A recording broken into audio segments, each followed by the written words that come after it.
সারাদিন শুধু খাওয়া আর শোয়া, সামান্য একটু কাজও ঠিকভাবে করতে পারিস না। এমন ভাবে চললে তোকে মেরে ভুনা করব। যত সব।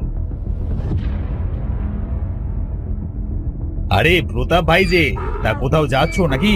আমি তো তোমার কাছে আসলাম। আরে না না অনিন্দ ভাই, আমি কোথাও যাচ্ছি না। এই যে শস্যার সামান্য একটু কাজ করছিলাম। তা কি কাজে আসলো বল দেখি। কাল সকালে আমার একটা জমিতে হাল চাষ করতে হবে। এই যদি সময় করে কাজটি করে দাও তাহলে খুবই ভালো হয় আর কি। কাল সকালে? আচ্ছা ঠিক আছে, কাল সকালে আমার গাধাকে নিয়ে তোমার জমিতে হাল চাষ করতে চলে যাব, কেমন? তুমি বুঝি গাধাকে দিয়ে হাল চাষ করাবে? এটা কি সম্ভব? হ্যাঁ ভাই, তুমি কোনো চিন্তা করো না, আমার গাধা যে কোনো কাজ করতে পারে, তোমাকে ভাবতে হবে না, তোমার কাজ হয়ে যাবে। আচ্ছা ভাই, তোমার যেটা ইচ্ছা, তুমি যা দিয়ে চাষ করো না কেন, আমার জমিটা যেন ভালোভাবে চাষ হয়।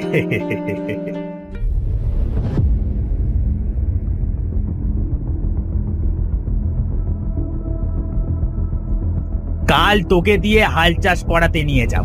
ভালোভাবে যদি চাষে মন না দিস তাহলে তোকে কালই মেরে ফেলবো। আমাকে দিয়ে হাল চাষ?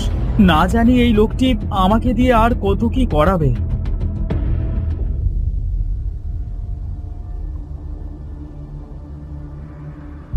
হ্যাঁ চল গাধা, তাড়াতাড়ি জমিটা চাষ দিয়ে আসি।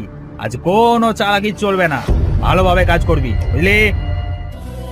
কাল থেকে মালিক তো আমাকে কিচ্ছু খেতে দেয়নি। খুব খিদা পেয়েছে, পা দুটো যে আর চলছে না। জানি না কপালে আজ কি আছে।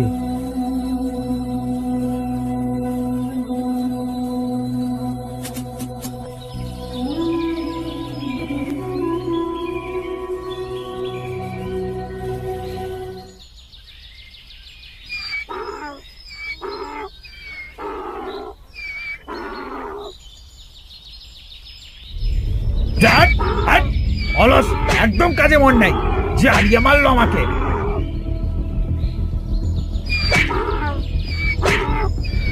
হে আল্লাহ, তুমি আমাকে মানুষ না বানিয়ে গাধা বানিয়েছো, তাই কি এত কষ্ট দিয়েছো? মালিকের এই অত্যাচার আর যে সহ্য হয় না। আল্লাহ, তুমি আমার মতো একেও গাধা বানিয়ে দাও।